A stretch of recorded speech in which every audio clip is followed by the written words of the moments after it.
अध्याय 6 नारद तथा व्यासदेव का संवाद। भक्तों के जीवन में भक्तों की कथाएं, खास करके उनके जब भक्ति जीवन में वो किस प्रकार से संघर्ष किए, किस प्रकार से उन संघर्षों से बाहर निकले, ये सुनना या ये पढ़ना काफ़ी लाभकारी है।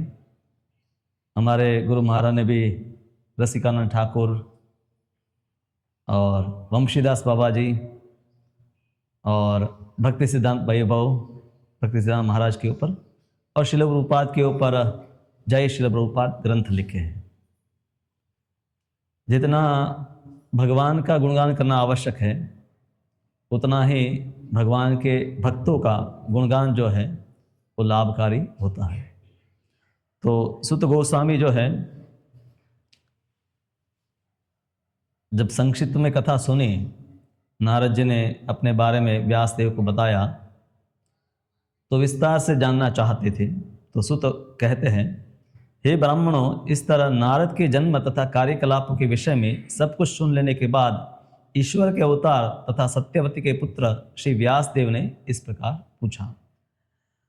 प्रभुपाद लिखते हैं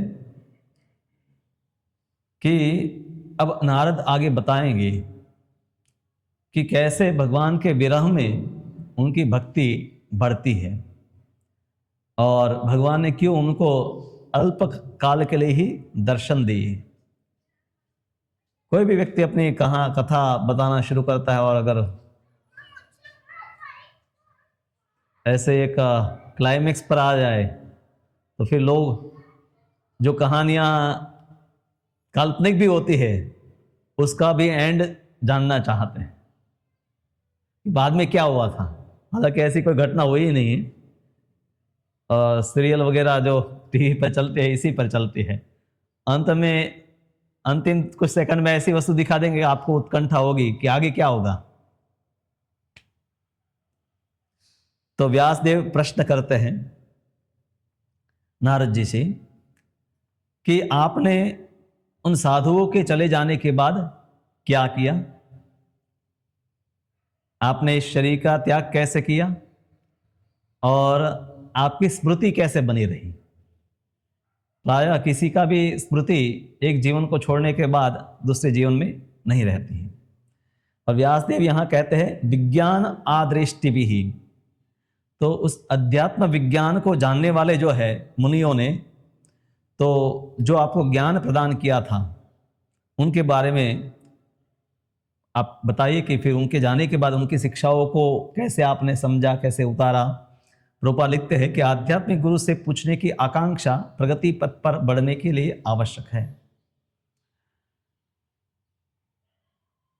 आध्यात्मिक जीवन में ऐसा नहीं किसी प्रश्न, कोई टेक्निकल प्रश्न, पर व्यक्ति की उत्सुकता होनी चाहिए भक्ति में आगे बढ़ने की। कुछ भक्त है हमेशा विचार रखते कि अब मैं यहाँ तक पहुँचा, अब मैं आगे कैसे बढ़ूँ। तो जो संतुष्ट हो गया कि अब हो गया, दीक्षा हो गया, माला कर रहे हैं, भक्ति चल रही, इससे अब आगे, इससे आगे और क्या हो सकता है।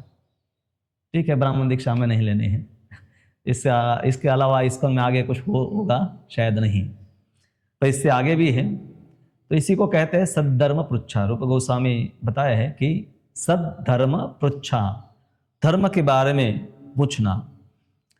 तो प्रभुपाद कहते हैं कि दीक्षा के बाद भी वास्तव में आध्यात्मिक जीवन की शुरुआत होती है। तो व्यासदेव जानना चाहते थे कि नारद जी को अनौपचारिक दीक्षा मिली थी। औपचारिक रूप से दीक्षा, मंत्र प्रदान करना और कुछ नया नाम देना, ये सब विधि नहीं हुई थी, पर अनौपचारिक रूप से उनको दीक्षा प्राप्त थी। तो बाद में आपने कैसे जीवन बिताया और ये शरीर आपको कैसे मिला। अभी जो नारद जी का जो शरीर है वो तो तीनों लोक में जा सकता है, यहाँ के 3 लोक और फिर ऊपर के भी जो आध्यात्मिक लोक है उसमें भी जा सकता है। तो इसलिए उनको ये आश्चर्य था कि एक दासी पुत्र होते हुए सामान्य रूप से कोई ऐसी अवस्था में है तो ये अपेक्षा कम है कि वो उसके आध्यात्मिक जीवन में उसकी अधिक प्रगति हो। पर अब व्यासदेव आपके सामने खड़े हैं, नारद जी उनके सामने खड़े हैं, तो जानते हैं कि उन्होंने कुछ तो साधना की, भक्ति की है, तो वहां तक पहुंचे हैं। और ये व्यासदेव से भी तो अनभिज्ञ नहीं था, फिर भी गुरु के मुख से सुनना चाहते थे। गुरु के बारे में आप पढ़ ही सकते थे, पर गुरु को पूछेंगे तो वो कुछ तो कुछ हो सकता है कि ऐसी बातें भी बताए कि जो पहले उन्होंने न बताई हो। तो इसीलिए ये भी उनको जानने की इच्छा थी कि कल्प एक बीत गया और कल्प के बाद प्रायः कोई भी जीव को स्मरण नहीं रहता कि पूर्व कल्प में मैं क्या था। ऐसे कई बच्चे होते हैं जिनको पूर्व जीवन याद होता है, पर ऐसा नहीं कि उनका 1000 साल पहले का।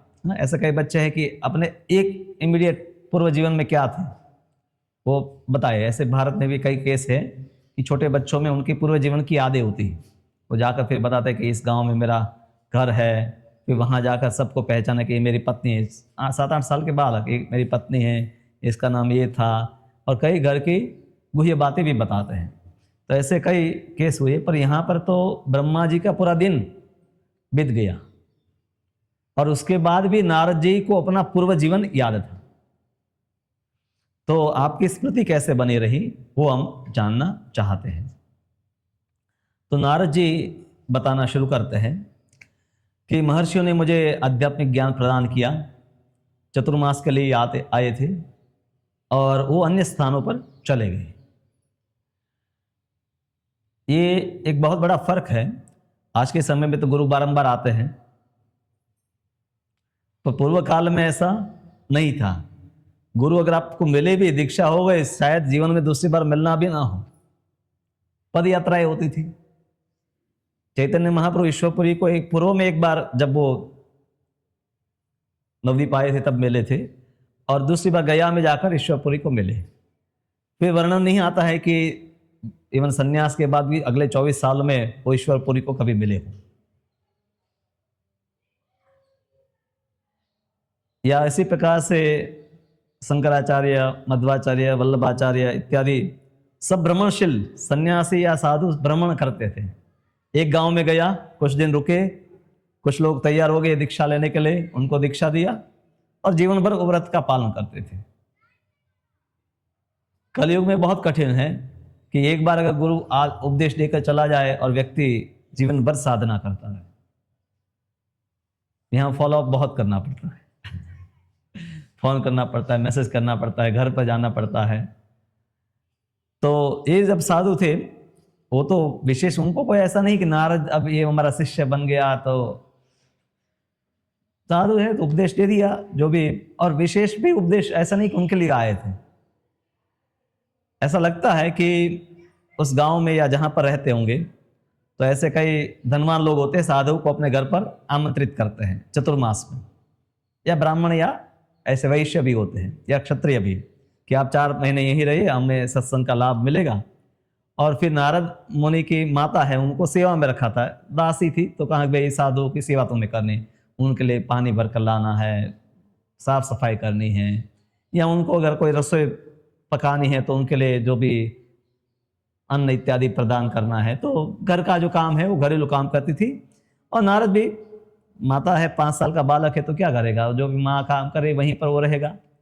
तो वहाँ पर भी अब सत्संग हो रहा है तो वहाँ बैठ गया बालक। इसी प्रकार से उनका शुरुआत हुआ और ये भोजन बच गया होगा उनके पत्तल में, तो कहा महाराज मैं ये खा लो, तो उनका ठीक है ले सकते हो। तो नारद ने इसी प्रकार से उन साधुओं की अनुमति से उनका उच्छिष्ट खा लिया। और स्वभाव से ही नारद है, चपल नहीं थे, स्थिर मन वाले थे, खेलने कूदने में उनकी रुचि नहीं थी, और कोई ऐसा नहीं था कि कोई बड़े परिवार के है तो सामान्य परिवार से है इसलिए साधु के पास बैठना, उनकी सेवा करने का भाव था। और इसी को देखते हुए उन साधुओं ने उनको भक्ति के बारे में उपदेश प्रदान किया। जैसे कई बालक आते हैं पर जब तक वो बैठकर कुछ इच्छा नहीं करते तब तक, हम बहुत सारे बच्चे हैं मंदिर में आते हैं पर उपदेश नहीं देते, हमें पता है कि वो बैठेंगे नहीं, हम कुछ भी समझाएंगे समझ नहीं पाएंगे। पर नारद है कुछ अलग प्रकार के थे। ध्रुव को तो क्या है कि बदला लेना था इसीलिए स्थिर हो गए, पर फिर भी दृढ़ थे। प्रहलाद जन्म से पहले ही संस्कार प्राप्त किए इसलिए वो स्थिर थे। तो नारद है अपनी माता के बारे में ही बताते हैं कि अब उनके पास एक ही बंधन था माता का, और ये किसी भी बालक के लिए, खास करके घर में माता या पिता, और यहाँ तो अकेली माता ही थी, उसी का स्नेह था। तो उनके बारे में बोलता है एक आत्मजा, उसको एक ही संतान थी, मतलब हम समझ सकते हो कोई भाई बहन नहीं था। और नारद जी उनके बारे में कहते हैं मूढ़ा चकिंकरी, वो मूर्ख जैसे ही थी, उसको कुछ ज्ञान नहीं था, बस घरेलू काम किया करते थे। लगता है उसने भी कोई सत्संग नहीं किया या साधना नहीं की, तो भोली बाली थी। यहाँ मूढ़ा का एक अर्थ है कि भोली बाली थी, जो भी सेवा चाकरी है कर लेती थी। किंकरी यानी कि दासी थी। किंकर और किंकरी संस्कृत में शब्द है, ऐसे दास के जो काम करने के बाद वापस आकर पूछे कि मैं क्या करूं, किम करी किम करह, मैं क्या करूं। एक होते हैं कि काम दिया और काम समाप्त करने के बाद वापस रिपोर्ट नहीं करने आते हैं कि अब आगे क्या करूं। क्योंकि किंकर मतलब ज्यादा अच्छे दास, जो एक काम पूरा करने के बाद भी वापस आकर पूछे और आगे क्या काम है और कौन सी सेवा है। तो ये जो है उनके स्नेह के पास में बंद थे। हालांकि नारद जी को भक्ति का ज्ञान प्राप्त था, फिर भी माँ का एक स्नेह रहता है, वो स्नेह था। और नारद जी के लिए वो थे और उनके लिए नारद थे। 5 साल के बालक थे, तो आशा होती है कि बालक बड़ा होगा, मदद करेगा, मुझे सेवा करेगी मेरा। तो इसी प्रकार से स्नेह पाश तो रहता ही है। और वो स्वतंत्र नहीं थी, दासी थी, इसलिए उसको जो काम मिला था वही काम करना था। और ऐसा नहीं कि वो बाहर जाकर कुछ कमा ले और नारद को अच्छा सुख सुविधा प्रदान कर सके। पर उसकी इच्छा थी कि अच्छे से अच्छा में उसका योगक्षेमम मम इच्छति, मेरा रक्षण और मेरा पालन, उसकी इच्छा हमेशा रहती थी कि इसका रक्षण हो, इसका अच्छी तरह से पालन हो। परंतु सा अस्वतंत्रता, वो स्वतंत्र नहीं थी, क्योंकि किसी के वहाँ पहले के समय में जो नौकर चाकर रहते थे जीवन भर के लिए, किसी एक घर में नौकर चाकर है तो जीवन भर नौकरी करते रहे, मतलब चाकरी करते रहते थे। और इसीलिए भगवान के हाथ में ही सब वस्तु का नियंत्रण है। नारद जी यहाँ पर ये बताना चाहते हैं, क्योंकि भगवान ने मेरे लिए क्या किया। नारद जी आध्यात्मिक रूप से इतने उन्नत तो हो गए थे कि जहां पर भगवान की योजना को समझ पाए। इसलिए वो कहते हैं कि ये संसार है भगवान के हाथ में इस प्रकार से नियंत्रण है, जैसे कठपुतली पपेटियर के हाथ में पपेट होते हैं और उसको नचाते हैं, उसी प्रकार से है ये संसार ही भगवान के नियंत्रण में है। और इसी प्रकार से हुआ। एक बार वो घर से बाहर निकली और लगता है कि जहां पर वो काम कर रही थी उनके गाय भी है, तो वो गाय के दूध को निकालने गई और जब आ रही थी तो रास्ते में एक सांप ने उसको डस लिया। अब एक काल से प्रेरित था, भगवान की ही जो भी है योजना इसमें कह सकते हैं। और क्या कारण हो सकता है, क्योंकि अगर उनकी माता रहती तो नारद के लिए यह संभव नहीं था कि वो कहीं बाहर जाए साधना करे, और उसी घर में उनको रहना है जहां पर वो चाकरी कर रही है।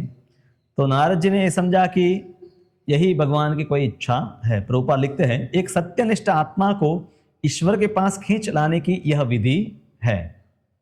भगवान जब किसी को अपने पास बुलाना चाहते हैं तो उनके जीवन में कुछ ऐसा करते हैं कि उनके और कोई आश्रय रहते नहीं है। इसलिए कई बार लोग कृष्ण भक्ति करने से डरते हैं कि कृष्ण जिनके भी स्वामी बनते हैं, जो कोई उनका सेवक बनना चाहता है, देखो सुदामा भी इतना गरीब था, पांडव को राज्य मिला तो भी 12 साल 13 साल वन में रहना पड़ा। पांडवों ने कितना को मतलब 36 साल बाद में शासन किया, पर 13 साल उनका वन में गया। और बचपन भी शुरुआत में निकल गए लाक्षागृह से, तो काफी लंबा समय वो मतलब ऐसा लगता है कि आधा जीवन तो उनका ऐसा भटकने में ही चला गया। भगवान साक्षात जिनके मित्र है, परिवार के सदस्य है, उनका जीवन ऐसा चल रहा है। तो इसलिए कई बार लोग डरते हैं भगवान कृष्ण की भक्ति करने से कि कहीं अगर पर भगवान ये सबके साथ नहीं करते। जो एक निष्ठ है, जिसमें भगवान देखते हैं कि इसका ये एक बंधन है, ये हट जाएगा तो उसको मेरी पूर्ण शरणागति लेने में कोई अवरोध नहीं रहेगा। जैसे प्रभुपाद जी के लिए उनकी पत्नी परिवार था, तो एक निमित्त बना, वो पुस्तक बेच दिया। हम भी लोग कुछ घर में पुस्तक है, खास करके हैंड रिटन डायरी, तो बेचने से पहले विचार करते हैं, पर क्या उसके मन में आया होगा।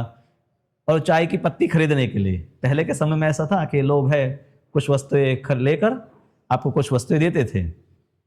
और प्रभुपाद जी ने उस समय निर्धार कर लिया कि अब निर्णय करना होगा कि मुझे यहाँ पर ध्यान देना है कि अपने गुरु की सेवा में। तो यहाँ पर है, नारद जी इतने उन्नत थे कि उन्होंने समझा कि भगवान की विशेष कृपा है।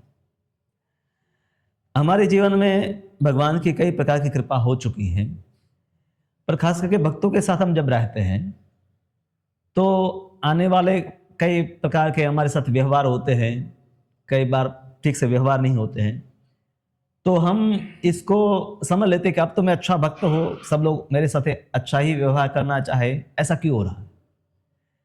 पर जो उन्नत है वो हर अवसर को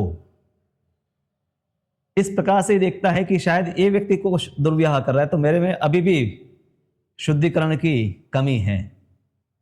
जैसे सनातन गोस्वामी के बारे में बताया है कि धीर अधीर जन प्रिय, वो धीर को भी प्रिय थे, अधीर को भी प्रिय थे। अगर ये व्यक्ति मुझे पसंद नहीं करता तो कुछ तो मेरे में है अभी भी कमी, क्योंकि सनातन ऐसे थे कि भक्त और अभक्त दोनों उनको प्रेम करते थे, क्योंकि उनको किसी से स्पर्धा नहीं थी, कोई उनका अहंकार नहीं था। तो इसलिए भक्त को हर कदम भगवान का वरदान ही समझना चाहे, और भगवान अपने भक्तों को ऐसा मार्गदर्शन देते हैं। तो लौकिक दृष्टि से कई ऐसे अवसर आते हैं जो कठिन होते हैं, पर भागवत की शिक्षा जो भागवत तक पहुंचा है उसको ये बात समझ लेनी चाहे। प्रभुपाद उदाहरण देते हैं, और ये प्रभुपाद कई बार उदाहरण देते हैं तापमान का। हमें जब बुखार होता है तो डॉक्टर हमें उस प्रकार से आहार लेने के लिए बोलते हैं, उस प्रकार की दवाइयां देते हैं कि ताकि हमारा बुखार कम हो। कौन व्यक्ति कहे कि भाई और ज्यादा बुखार बढ़ जाए ऐसी दवाई दो। तो प्रभुपाद लिखते हैं कि भौतिकता जो है, भौतिकता का ज्वर जो है, उसको कम करने के लिए भगवान सब योजना बनाते हैं, और इसको हम समझ नहीं पाते हैं, और इसलिए हम दुखी रहते हैं। नारद जी का एक बंधन था, वो चला गया। अब उस गांव में रहकर, मतलब वैसे तो वो तो सेवक नहीं थे, उदासी तो उनकी माता थी, अब उनके लिए कोई बंधन नहीं था कि उस घर पर रहे, उस गांव में रहे।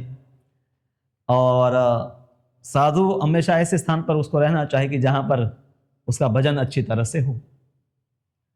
तो नारद जी है, प्रायः हम देखते हैं कि पूर्व काल में लोग हैं, जब भी कोई साधना करे थी तो उत्तर दिशा में जाते थे। उत्तर दिशा में जैसे हिमालय, बहुत सारे तीर्थ क्षेत्र से, हरिद्वार है, अजामिल हरिद्वार में गया, कान्यकुब्ज जब मैं कनौज में रहता था वहां से हरिद्वार गया, ऋषिकेश है, फिर आगे बद्रिकाश्रम है। तो उत्तर में लोग जाते थे, या उत्तर में कई पवित्र नदियां भी है, हिमालय है और गंगा है, यमुना है इत्यादि। ध्रुव है, मधुवन में गए। तो ऐसे तीर्थ या स्थलों पर जाकर, या ऐसे वनों में या पवित्र नदियों के किनारे जाकर है साधु है, प्रायः है, अपनी साधना करते थे। तो नारद जी भी है, प्रस्थान करते हैं। नारद जी प्रस्थान करते हैं तो सुखदेव गोस्वामी व्यासदेव भागवत तो वही लिखे, तो बहुत सारा वर्णन करते हैं कि कहाँ कहाँ से वो गुजरे। तो उन्होंने बहुत सारे जनपद, नगर, गांव, बहुत सारे वनवासी समूह, बहुत सारे खेत, बहुत सारे खदाने, उपवन, अनेक वस्तुओं को पार करके जा रहे थे। कई बार ऐसा हो सकता है कि व्यक्ति है घर से निकले, पर कुछ उसको अच्छा और दूसरा अच्छा गांव मिल जाए तो वहां रुक जाए। प्रभुपाद यहाँ पर दो बात कहते हैं कि एक तो पूर्व काल में भी, ये पूर्वकल्प की बात है, अभी हम इस कल्प में है तो हमें लगता है कि अभी ही ये सभ्यता थी। ब्रह्मा जी के पूर्व दिन में भी ऐसी सभ्यता थी, डिस्ट्रिक्ट, तालुका, गांव, और उद्यान और सब वस्तुएं थी। हर वस्तु बारंबार है पुनरावर्तित होती है। और ये सबसे जो नारद मुनि की यात्राएं हैं, क्योंकि अलग अलग गांवों से यात्राएं हैं। फिर वर्णन आता है कि अलग अलग पहाड़ों से यात्रा की, जहां पर सोने चांदी इत्यादि पाए जाते हैं, हीरे मोती सोने चांदी ऐसी पीछे बहुत महंगी धातु ये कई पर्वतों में होती है। वहां से नारद मुनि निकलते हैं और फिर वो अनेक प्रकार के जंगलों को पार करते हैं। जंगलों में प्राय व्यक्ति को भय लगता है। अगर सोने चांदी के जहां रत्न निकलते हैं ऐसे पहाड़, तो वहां पर व्यक्ति को लोभ आ सकता है कि यहां पर मैं रुक जाऊं और कुछ अपने साथ बांध लूं। और कोई अच्छे गांव या नगर में से व्यक्ति निकलता है तो उसको लगता है कि इसी गांव में थोड़ा रहकर यहाँ का जो भी है, अगर किसी गांव में हो सकता है मेला लगा हो, तो रुक जाता है व्यक्ति। हम लोग ये भक्तों का सबका अनुभव है, गोवर्धन परिक्रमा करते हैं, वृंदावन परिक्रमा करते हैं, तो कुछ लोगों को बिल्कुल देर नहीं लगती, 6 घंटे में पूरी कर जाता है, किसी को 10 घंटा भी लग जाता है। क्योंकि हर जगह पर बहुत सारी बाजार, बीच बीच में बाजारें आती है, तो दुकान है तो कोई माला लेने के लिए रुक गया, कोई साड़ी लेने के लिए रुक गया, कोई कुर्ता लेने के लिए रुक गया। तो नारद जी आर्थिक विकास को भी देखे, संपत्तियों को देखा, उन्होंने वनों को देखा, और इस प्रकार से उन्होंने भगवान की सृष्टि का भी अनुभव किया कि भगवान की सृष्टि में कितनी विविधताएं हैं। और उन सब में भी ये बुद्धि नहीं उन्होंने की कि इसका मैं भोग करूं, ये संपत्ति मेरे साथ ले लो, मैं अभी बालक हूं, मुझे काम आएगा। अरे वैसा ही करना होता तो वो अपने गांव को छोड़ते ही नहीं, वहीं पर कुछ काम में लग जाते या कुछ करने लगते हैं। पर नारद मुनि है उस विरक्ति को समझ पाए कि भगवान चाहते हैं कि मैं एक जगह पर बंधा हुआ न रहूं।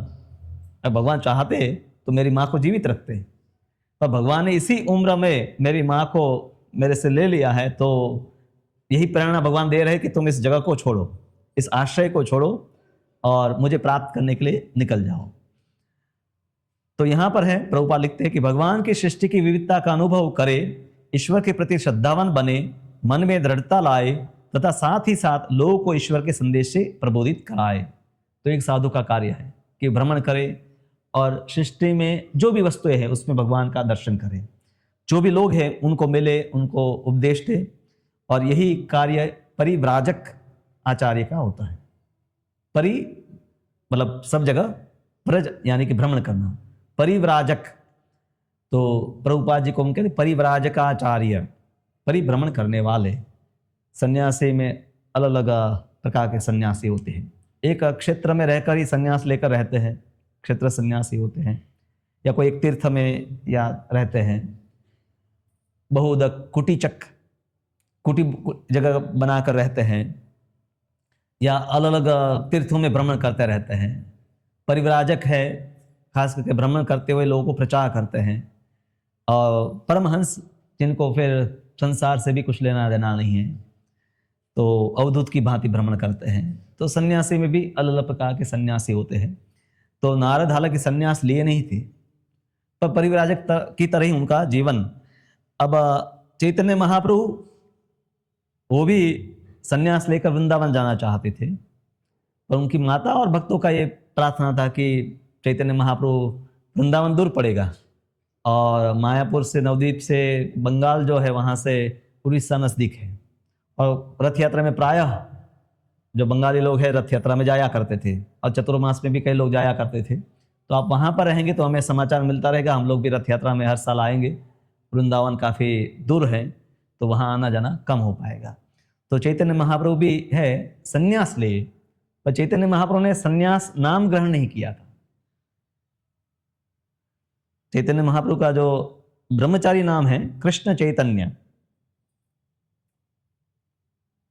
तो जो शंकराचार्य के संप्रदाय में संन्यास लेते हैं तो 4 उनके मठ हैं, पुरी में, द्वारका में, बद्रिकाश्रम में और दक्षिण में।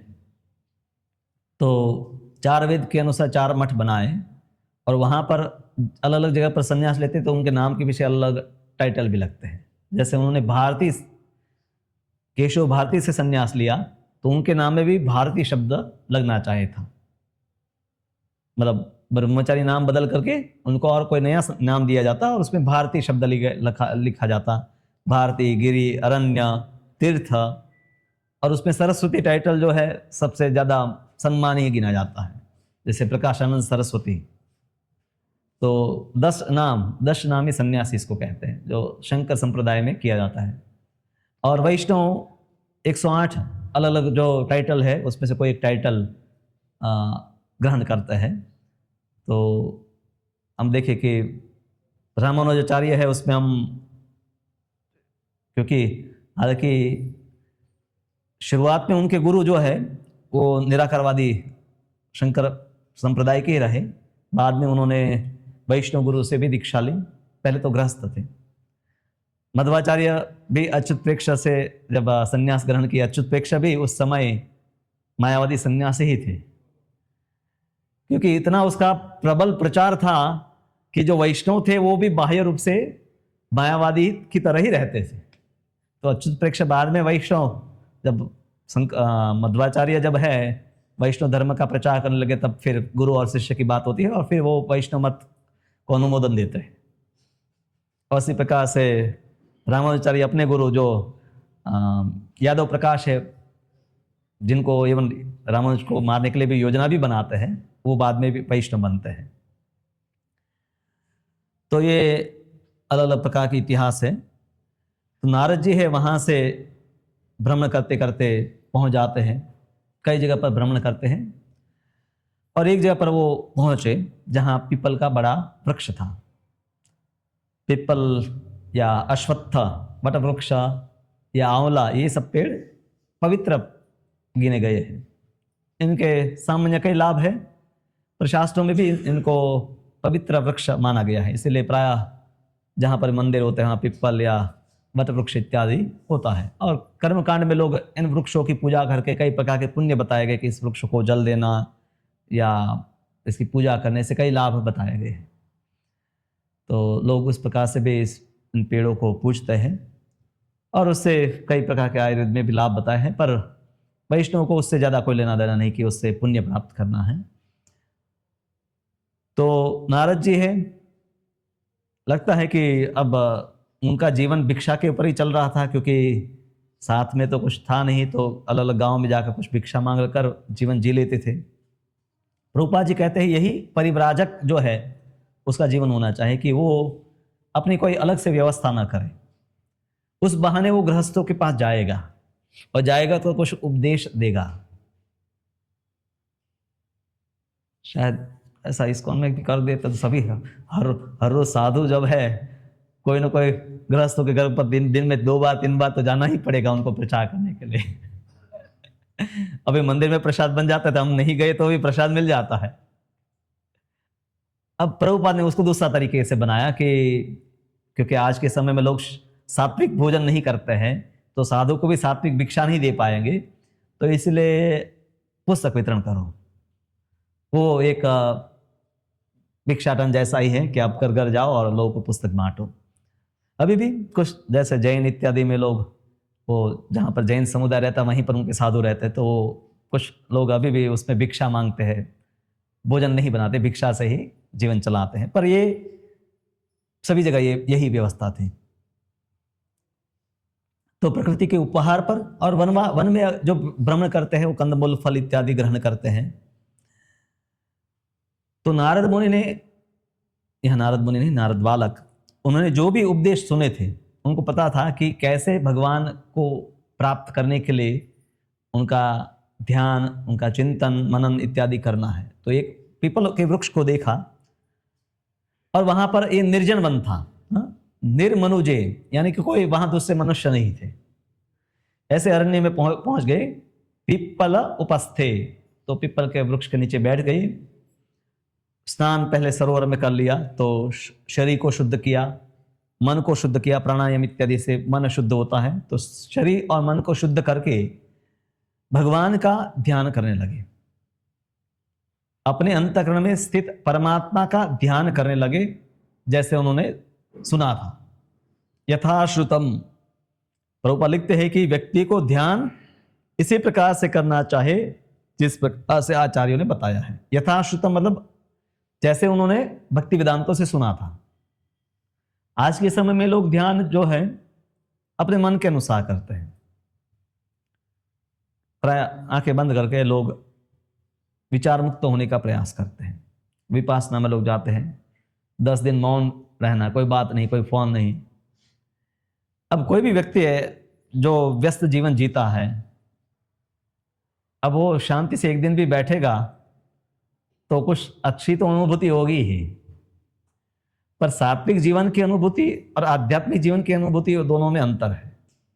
और प्रायः जो योग, प्राणायाम, आयुर्वेद ऐसी कई वस्तुएं जो चल रही हैं, लोग उसको भी स्पिरिचुअल समझ लेते हैं, पर उस पर सात्विकता की अनुभूति की ज्यादा बात है। आध्यात्मिक अनुभूति इतनी सरल नहीं है कि व्यक्ति बस इतनी व्यस्त नौकरी से 2 दिन बैठ जाए और उसको आध्यात्मिक अनुभूति हो जाए, परमात्मा के दर्शन हो जाए। इतना सरल नहीं है। नारद मुनि को यह प्राप्त था कि उनको महत कृपा, महात्माओं की कृपा प्राप्त थी, इसलिए इतने अल्प समय में वो इस अवस्था को प्राप्त कर ली। ध्रुव ने तो काफी कठिन तप किया, 6 महीने तक। यहां वर्णन नहीं आता कि नारद को इतना कठिन तप करना पड़ा। और ध्रुव के केस में तो क्या था कि सकाम भावना से गए थे साधना करने। निष्काम भक्त नहीं थे, सकाम भक्त थे, अर्थार्थी से।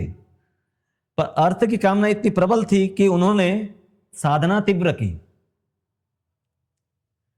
अर्थ या दुख की कामना से भी व्यक्ति दुखों से मुक्ति प्राप्त करने के लिए, या अर्थ की कामना से के लिए भी अगर व्यक्ति कृष्ण भक्ति में इतना लग जाता है, हर रोज 64 माला करता है, मुझे करोड़पति बनना है, तो करोड़पति बनने की इच्छा उसकी चली जाएगी। अगर आप इतनी भले भौतिक इच्छा के लिए कि मुझे देश का प्रधानमंत्री बनना है इसलिए मैं हर रोज 64 माला करता हूं, कोई, इसलिए हम शुरुआत में भक्तों को कहते हैं आपको कुछ भी भौतिक लाभ की भी इच्छा है तो भी भगवान का नाम जप कीजिए, क्योंकि नाम और खास करके वैष्णव का संग जो होता है उसमें ये प्रेरणा रहती है कि जब भगवान बिना मांगे ही सब कुछ तो दे रहे हैं तो मुझे मांगने की जरूरत क्या है।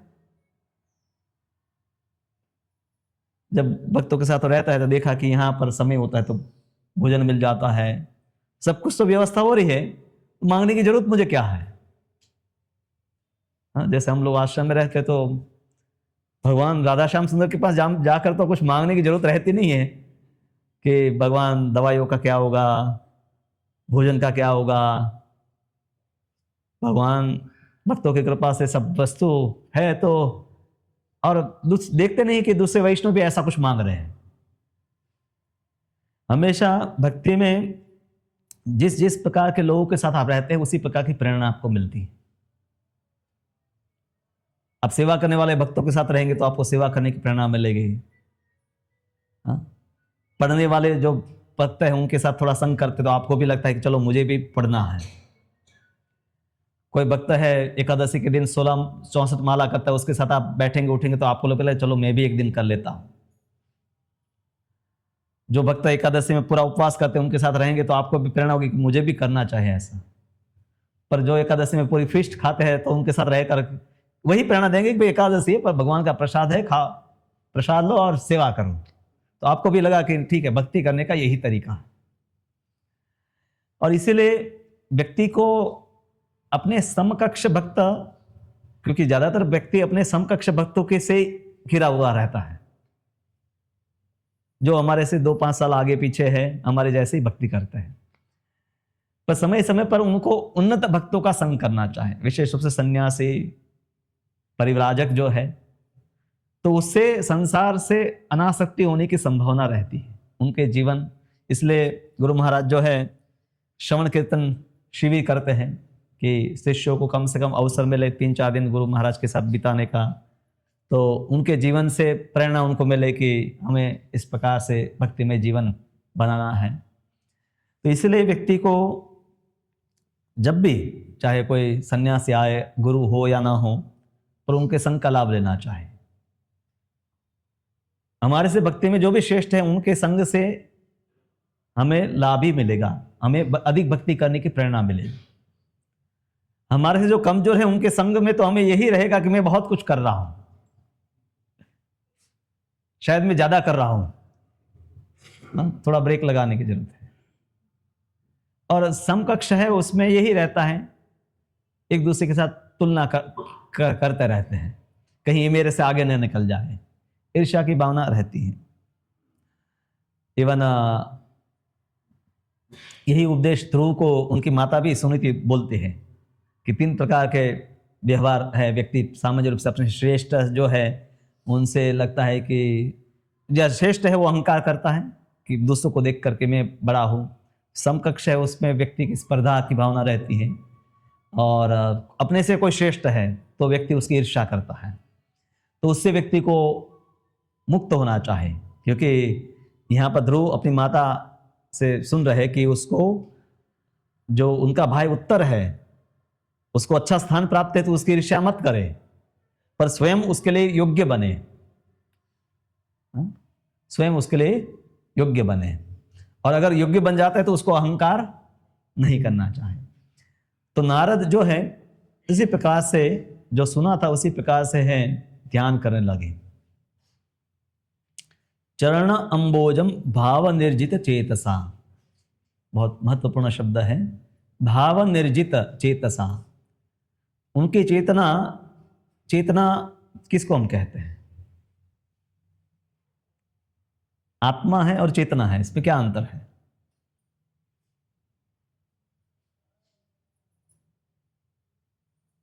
कि दोनों एक ही है? हम कहते हैं चेतना या भावना, कृष्ण भावना या चेतना। चेतना और आत्मा में क्या अंतर है?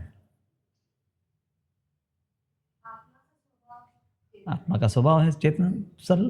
प्रभुपाद चेतना का सामान्य रूप से व्याख्या करते हैं, सोचना, अनुभव करना और इच्छा करना, थिंकिंग, फीलिंग एंड विलिंग। तो ये भौतिक चेतना में भी होता है, पर आध्यात्मिक चेतना में भी तीनों वस्तुएं होती है।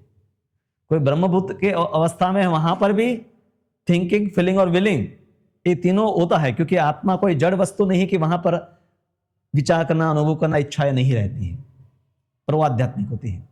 तो यहां पर उनकी चेतना जो है भाव के स्तर पर थी नारद जी की। हम समझ सकते हैं कि नारद जी उन महात्माओं का प्रसाद खाकर ही, पहले पूर्व के अध्याय में बताया कि मैं सब पाप कर्मों से मुक्त हो गया था, मतलब अनर्थ निवृत्ति उनकी हो गई थी। और फिर वो और सत्संग करते तो कहा कि फिर मुझे सत्संग में ही आनंद आता था, रुचि, आसक्ति इत्यादि स्तरों को पूर्व में ही प्राप्त कर लिए थे। और इसलिए यहां पर आकर जैसे ही भगवान का ध्यान करने लगे तो तुरंत भगवान के चरण कमल के ऊपर उन्होंने मन एकाग्र किया। चरण अंबोजम ध्यायतः, चरण कमल ऐसे शुद्ध हृदय में प्रकट होते हैं।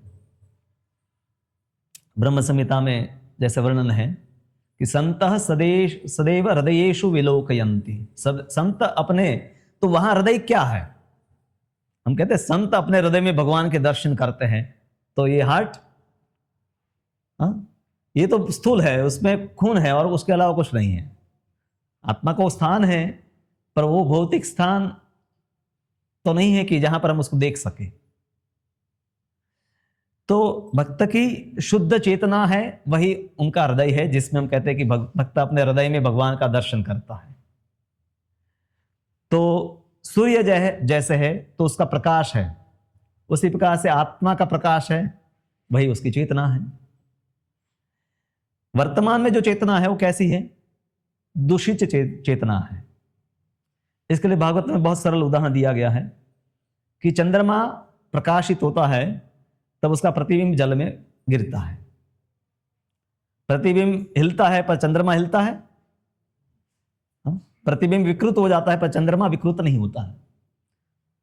पर सामान्य दृष्टि से हम कहते हैं कि चंद्रमा विकृत हो गया क्योंकि प्रतिबिंब है। तो उसी प्रकार से आत्मा की चेतना भगवान परमात्मा संभव बनाते कि वो भौतिक शरीर में प्रकट होती है और वहां पर है वो प्रभावित होती है। आत्मा प्रभावित नहीं हो रहा। आत्मा जहां है वहीं पर है, वो ना ही पुण्य कर रहा है नहीं पाप कर रहा हो। तो एक जगह पर ये जो यंत्र है उसमें बैठा हुआ है, उसने बस एक बार इच्छा की थी और यंत्र में उसको डाल दिया। अब यंत्र उसको सब जगह घुमाता है। और वही चेतना जब शुद्ध हो जाती है तब उसी चेतना से भगवान का नाम शुद्ध रूप से लिया जाता है। अभी भी हम उन्हीं इंद्रियों से लेते हैं, तो ऐसा नहीं कि शुद्ध भक्त इंद्रियों का प्रयोग नहीं करते हैं, पर अब उनकी इंद्रियां हैं 3 गुणों से प्रभावित नहीं होती है।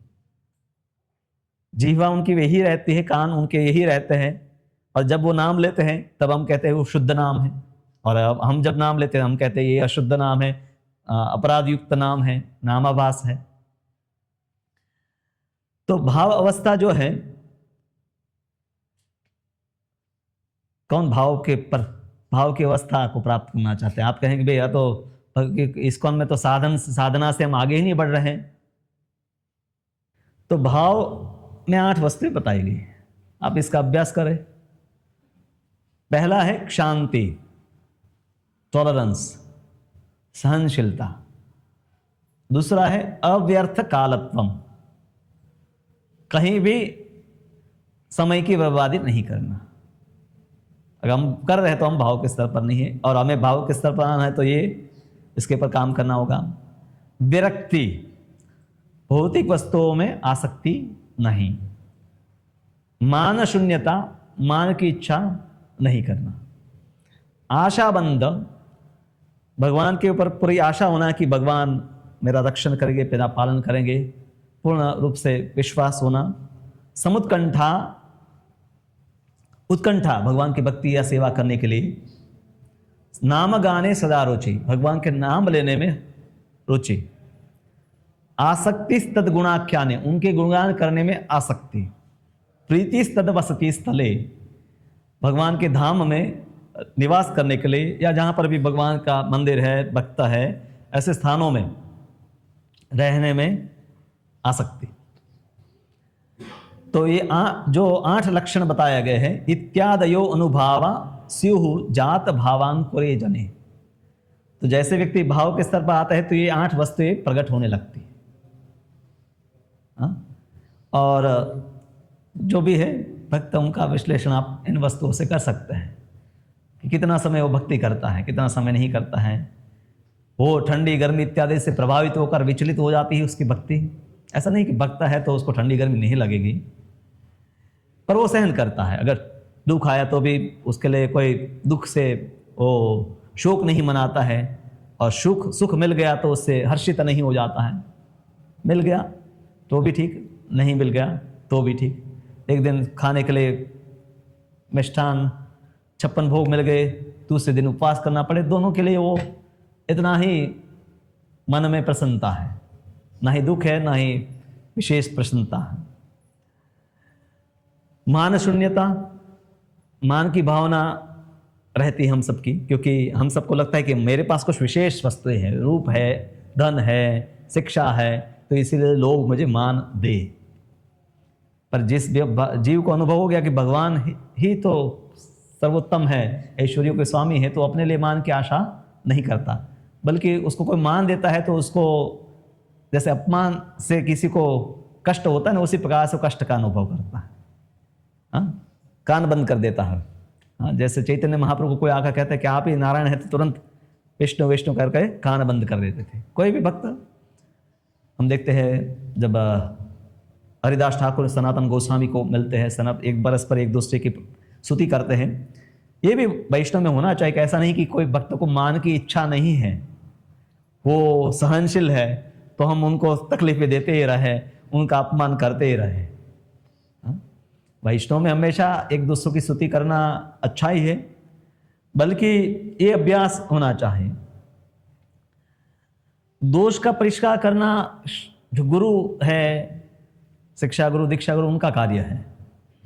हमारा कार्य है उनके अच्छे गुणों को बाहर लाना, उनकी प्रशंसा करना, तो उससे वो और प्रेरणा होगी उनको। कोई एक पुस्तक वितरण करता है तो कहे प्रभु जी आप अगली बार प्रयास करेंगे 10 हो जाएगी। तो भक्तों को प्रोत्साहित करना, उनके कुछ भी सेवाओं को, हल्की छोटी भी सेवा है तो उनको स्तुति करना, इससे हकीकत में हम स्तुति क्या कर रहे हैं? ऐसा नहीं कि उस व्यक्ति की स्तुति कर रहे हैं, उस व्यक्ति की भावना है भगवत सेवा करने की। वही अगर वो मार्केटिंग में कुछ वस्तुएं बेचता तो हम उसकी स्तुति नहीं करते हैं कि तुम बहुत एक्सेलेंट हो, क्योंकि भगवान के लिए कर रहा है इसलिए हम उसकी स्तुति कर रहे हैं। अन्यथा तो संसार में भौतिकवादी लोग हैं, उन सबकी हम स्तुति करते, उनकी कथाएं हम करते हैं, उनकी कथा हम नहीं कर रहे हैं। पर हम भगवत भक्तों की, चाहे वो कनिष्ठ भक्त भी है तो भी उनकी स्तुति की जाती है या उनकी सराहना की जाती है। ऐसा नहीं कि हम शुद्ध भक्तों की ही स्तुति करते हैं। शुद्ध भक्त की तो स्तुति ही नहीं करनी है, उनके लिए तो बताया कि उनको शरणागत हो जाना है, जीवन और प्राण उनको अर्पण कर देना है। पर सामान्य कोई भक्त है, उनका भी है, इस प्रकार से है, स्तुति किया जाता है। तो ये 8 लक्षण जो है, और भाव के स्तर पर फिर 8 अष्ट सात्विक विकार उत्पन्न होते हैं। जैसे यहाँ नारद जी है, उन्होंने जब ये दर्शन किया तो आंखों से अश्रु प्रवाह होने लगा, कंठ रुद्ध हो जाना, रोंगटे खड़े हो जाना, जमीन पर लौटना, जोर से चिल्लाना, मूर्छित हो जाना। तो ऐसे 8 लक्षण बताए हैं। ये लक्षण कभी कभी छाया के रूप में भी प्रकट होते हैं। मतलब जो भाव का स्तर नहीं है, उन भक्तों में भी ऐसे लक्षण कभी कभी दिखाई देते हैं। उसमें दोनों मिश्रण रहता है, भक्ति भी है पर साथ साथ में कुछ भौतिक, जैसे कुछ अच्छा गीत, मतलब अच्छी तरह से कीर्तन हो रहा है तो व्यक्ति खुद को नाच रहा है, पर उसके भाव के लक्षण काफी निर्भर है उस संगीत के ऊपर। तो वहाँ मिश्रण है, भक्ति भी है और साथ में भौतिक अनुभव भी है।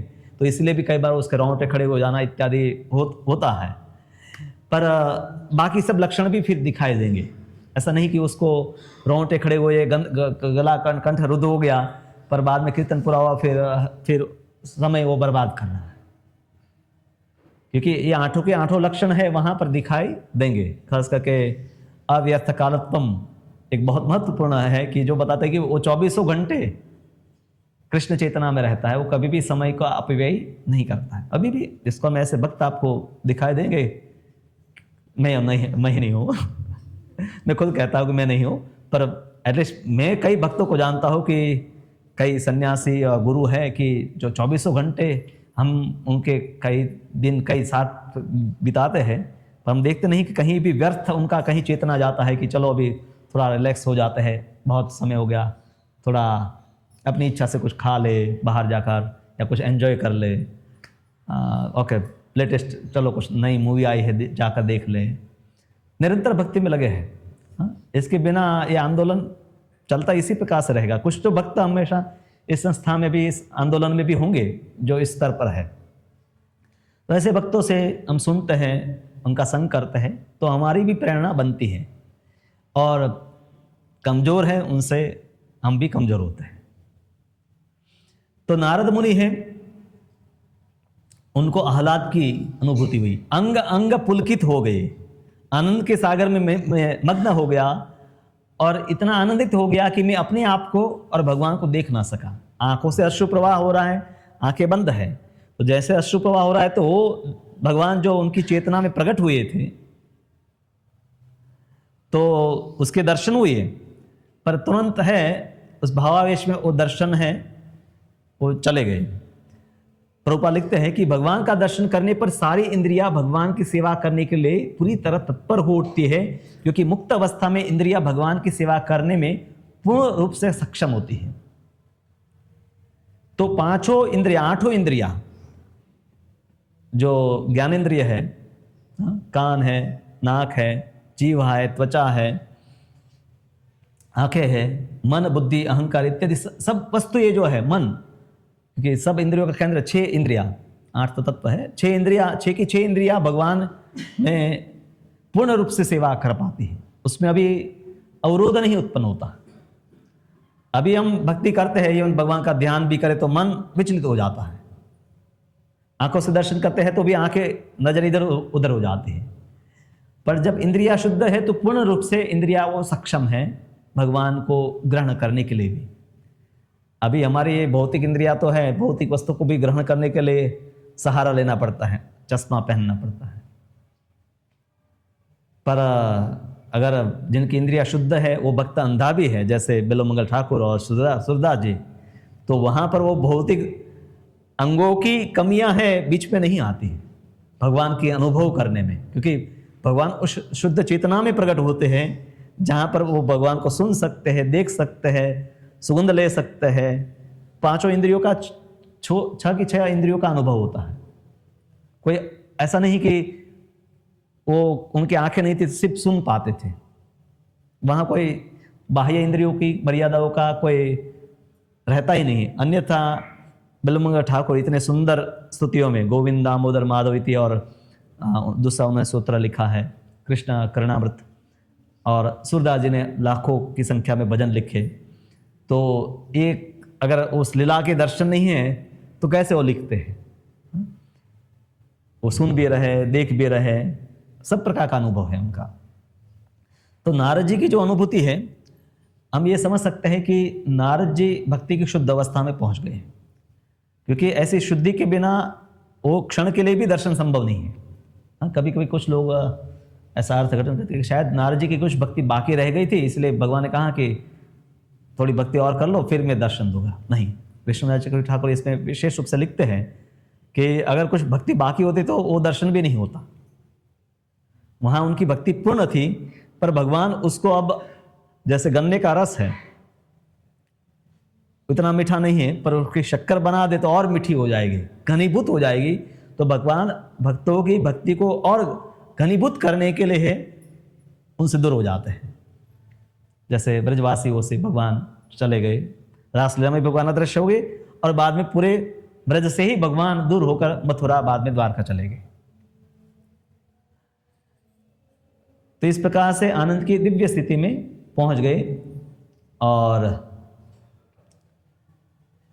यहां पर है नारद जी अनुभव बताते हैं कि जब मुझे वो भगवान की अनुभूति हुई तो मेरे सारे समस्त जो संताप थे उससे मैं मुक्त हो गया। हालांकि नारद जी ऐसे संताप नहीं थे, फिर भी यहां वो बताते हैं कि समस्त मानसिक संतापों को दूर करने वाला एक प्रभाव था। और जैसे ही वो रूप है हृदय से चला गया तो मैं व्याकुल हो गया। जैसे कि आप सब व्याकुल कब होते हैं? आपने नया फोन खरीदा है, घर पर पहुंचे भी नहीं, रास्ते में गुम हो गया कितने व्याकुल व्यक्ति हो जाता है। अरे घर में कुछ समय के लिए फोन नहीं मिलता तो व्याकुल हो जाता है, कोई ले तो नहीं गया। अभी सुबह सुबह ही मैं मक्कापुरा गया और फिर वापस आया, फिर ऊपर गया, फिर नीचे आया तो लैपटॉप का बैग, जनरली लैपटॉप बैग में रहता है, तो टेबल पर जाकर देखा लैपटॉप नहीं है। तो तुरंत क्या, क्योंकि भूल तो नहीं गया था मैं दरवाज़ा बंद करना, क्योंकि ये वस्तु उठाने आसान है, तुरंत 2-4 बैग में देखा, हाँ ठीक है। व्याकुल, ये व्याकुलता हमारी भौतिक पदार्थों के लिए है। भगवान को भूलने से हम बिल्कुल व्याकुल नहीं होते हैं, बल्कि भगवान को भूलते हैं तभी हम भौतिक वस्तु को एंजॉय कर पाते हैं। अब भगवान को याद रखते हुए भौतिक वस्तु में आनंद नहीं ले पाएंगे। इसलिए कभी कभी हिंदू लोग हैं, घर में कुछ शराब पीना है तो भगवान का मंदिर बंद कर देता है ऐसा हमारे पड़ोसी थे, सामने रहते थे, तो उनको जुआ खेलना था तो घर के बाहर, क्योंकि अंदर मंदिर बना है तो वहां पर भगवान देखते हैं, तो बाहर आकर जुआ खेलते थे। तो इतना है भाई, भगवान के सामने पाप नहीं करना, एंजॉय नहीं कर सकते। भौतिक भोग करना है तो भगवान को भूलना पड़ेगा। और अगर भगवान थोड़ी भी चेतना में रहेंगे तो व्यक्ति को ग्लानि होगी कि मैंने जो किया वो ठीक नहीं है। तो नारद जी के अनुभव से उन्होंने ये तो बता ही दिया कि भगवान का दिव्य रूप होता है। नारद जी ने आंखें खोलकर भगवान के दर्शन नहीं किए थे, उसी शुद्ध चेतना में उनको भगवान के दर्शन हो गए थे। और प्रभुपाद लिखते हैं कि जिसने उस रूप को एक बार भी देखा है वह अन्य किसी वस्तु से तुष्ट नहीं हो पाता। वो प्रसिद्ध धनुर्दास की कथा है। दक्षिण भारत में एक प्रेमी और प्रेमिका, जब रथ यात्रा चल रही थी रंगनाथ स्वामी की, दक्षिण भारत में आप रथ यात्रा अक्सर होती है और प्राय रथ यात्राएं मंदिर के प्रांगण में ही घूमती हैं। प्रांगण काफ़ी बड़ा होता है। तो वहाँ पर ऐसे एक लड़की और लड़का प्रेमी और प्रेमिका थे और वो एक दूसरे को ही देख रहे थे। उनका ध्यान किसी और के पर नहीं था कि यहाँ रथ यात्रा चल रही है, भगवान कीर्तन चल रहा है। प्राय हम देखते हैं रथ यात्रा में सब लोग आकर भगवान दर्शन करने के लिए खड़े हो जाते हैं। तो भक्तों को लगा कि ये तो उचित नहीं है, और एक भक्त गया उनके पास। तो उस व्यक्ति ने कहा कि इससे ज़्यादा सुंदर मुझे कुछ संसार में दिखाई नहीं देता है इसके चेहरे के अलावा, तो मैं कुछ और वस्तु देखूं। तो जाकर रामानुजाचार्य को बताया, तो कहा ऐसी बात है। तो भगवान का यहाँ तो अवहेलना कर रहा है कि ये इससे भी सुंदर है, भगवान से भी। तो कहा कि इससे भी सुंदर वस्तु है, उनको जाकर बताओ और कल सुबह मंगल आरती में आ जाना। इससे भी सुंदर अगर मैं वस्तु को देखता हो या कोई व्यक्ति को, तो मैं उनका अपना जीवन अर्पण कर दूंगा। ऐसा उस व्यक्ति ने बोला कि इससे भी अगर कोई बेहतर वस्तु है संसार में, और युवावस्था में जो है लड़के या लड़कियां, तो उनको अपना चेहरा या किसी और एक व्यक्ति को जिसको चाहते हैं, वो लगता है इससे बेहतर कोई वस्तु है ही नहीं संसार में सुंदर। हम लोग बूढ़े हो गए तो अब तो ऐसा अहंकार नहीं रहा, जो बूढ़े हो गए, थोड़ी उम्र बढ़ गई, अब वो हम नहीं कर सकते। पर आप 16, 18, 20 साल की उम्र में हैं, और जो चाहे लड़का है या लड़की, तो उनको ऐसा ही लगता है।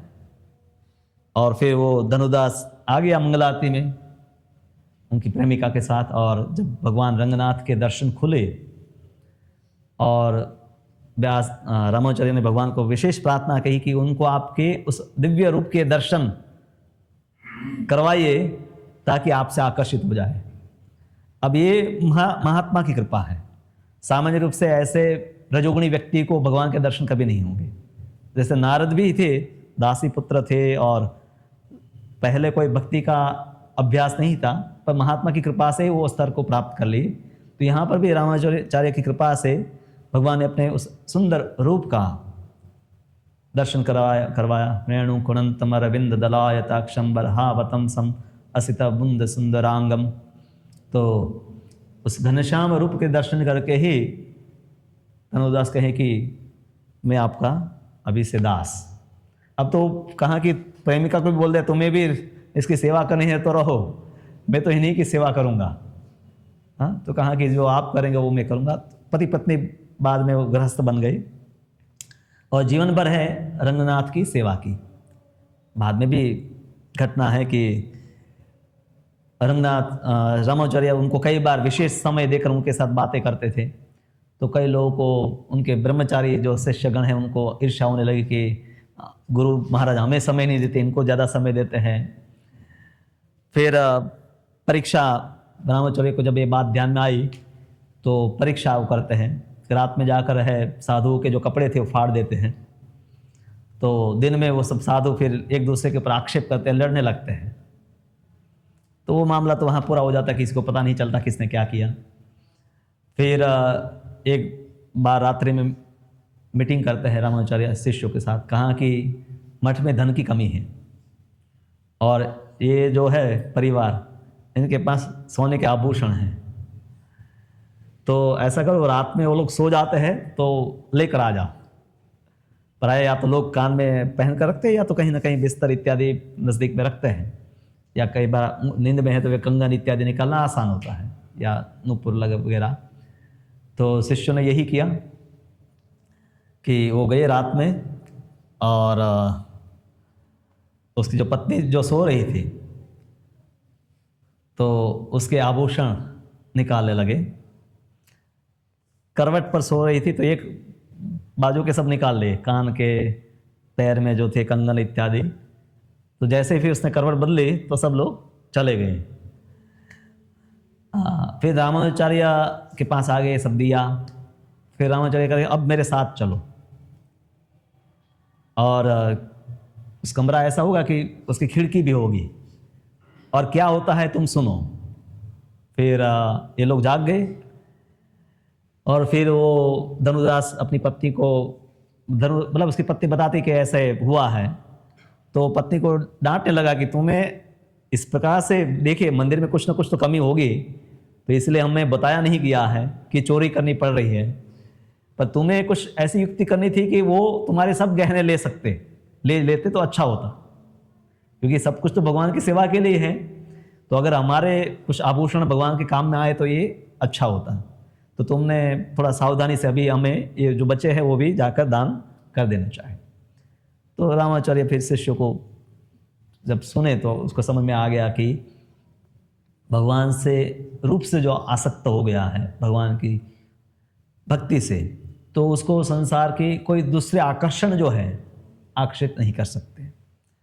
माया से बचने के अनेक उपाय हैं, तप, व्रत, कठोर व्रत, पर सबसे आसान और सबसे शक्तिशाली उपाय है भगवान की ओर आकर्षित हो जाना। तो माया हमें आकर्षित नहीं करेगी। और प्रभुपाद जी ने यही भक्ति मार्ग में व्यवस्था बनाई है कि हमारी इंद्रियों को कृष्ण की सेवा में लगा कर रखे। पति पत्नी हम सब परिवार के साथ रहते हैं, घर में अगर सब भक्ति में लगे रहते हैं तो कोई तू मैं भी नहीं होगा और हमारा मन भी कहीं भटकेगा नहीं। खाली होते हैं तब मन भटकता है, तब आपस में लोग झगड़े करने बैठते हैं। तो इस प्रकार से नारद जी है वो दर्शन कर पाते हैं, पर बाद में भगवान अदृश्य हो जाते हैं। प्रभुपाद लिखते हैं कि हम सभी जन्म जन्मांतर भगवान की उसी रूप को खोजते रहते हैं और भौतिक दृष्टि के अन्य किसी रूप से संतुष्ट नहीं हो पाते। हम हर व्यक्ति में उसको खोजते हैं, उसी भगवान को खोज रहे हैं कि कोई हमें सबसे ज़्यादा सुंदर, सबसे ज़्यादा धनवान, सबसे ज़्यादा शक्तिशाली, सबसे ज़्यादा प्रसिद्ध, सबसे ज़्यादा ज्ञानवान कोई मिल जाए। स्त्री पुरुष को ऐसे ढूंढते हैं और पुरुष ऐसे स्त्री को ढूंढते हैं कि सबसे ज़्यादा रूपवती, सबसे ज़्यादा धनवती और बुद्धिमती ऐसे मिल जाए। पर ये खोज तब तक नहीं पूरी होगी जब तक हम भगवान तक नहीं पहुंचे, क्योंकि उसी में सब ऐश्वर्य पूर्ण मात्रा में है, बाकी सब उससे नीचे नीचे नीचे नीचे है। तो इसलिए आप कभी से संतुष्ट नहीं होंगे।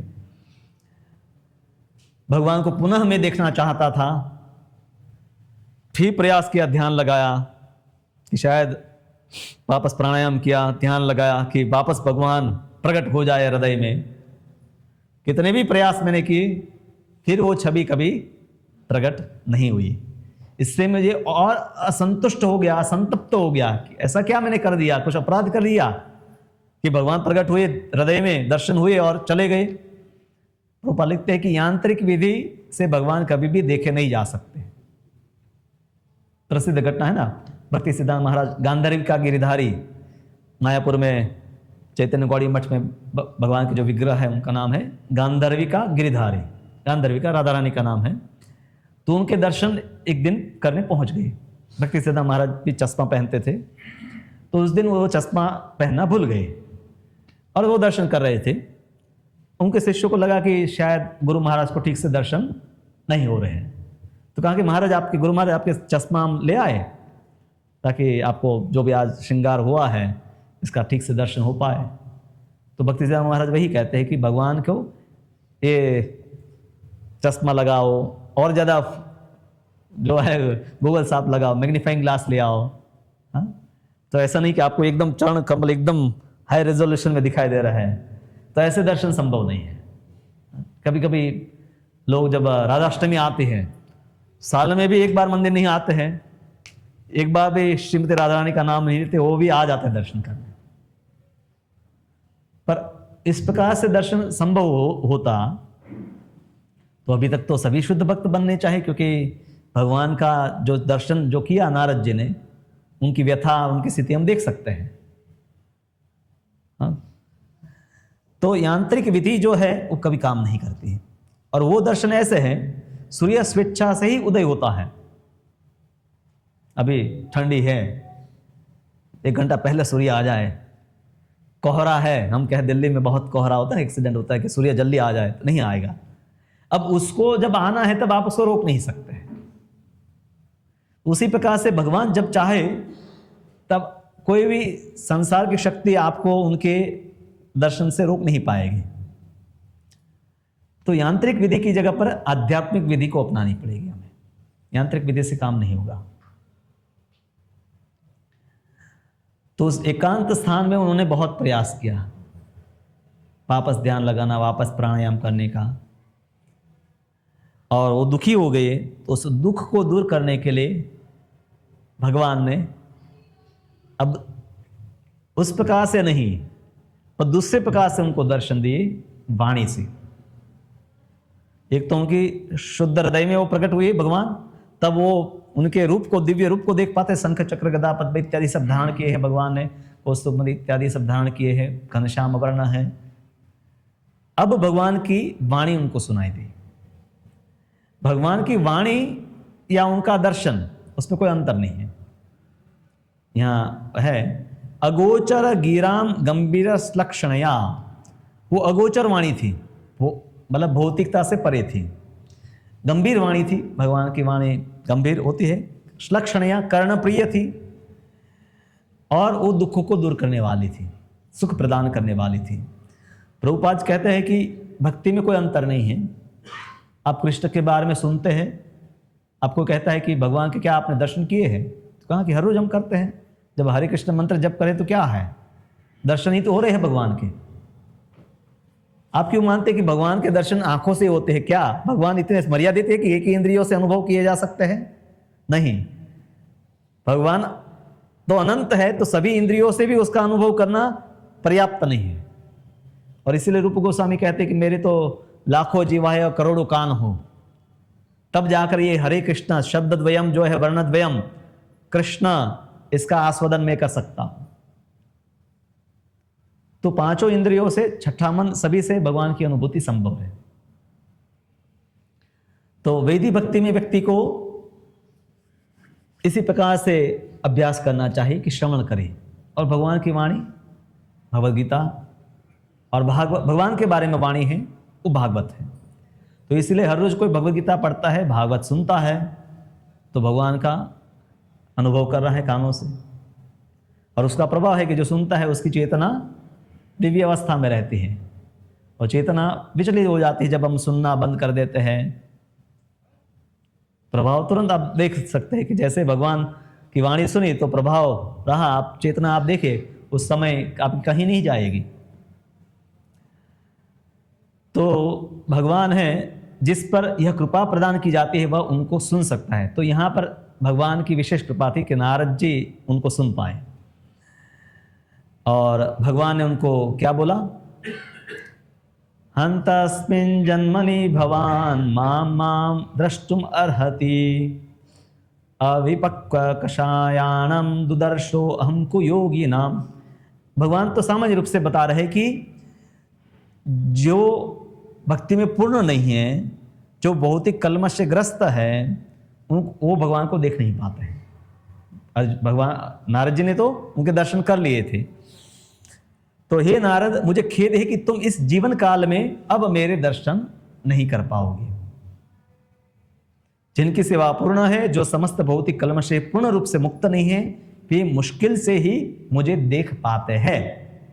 नारद जी ने देख लिया था, मतलब वो पूर्ण थे, भौतिक कलमश से मुक्त थे, अन्यथा उनको देखना भी संभव नहीं है, ये बता दिया है।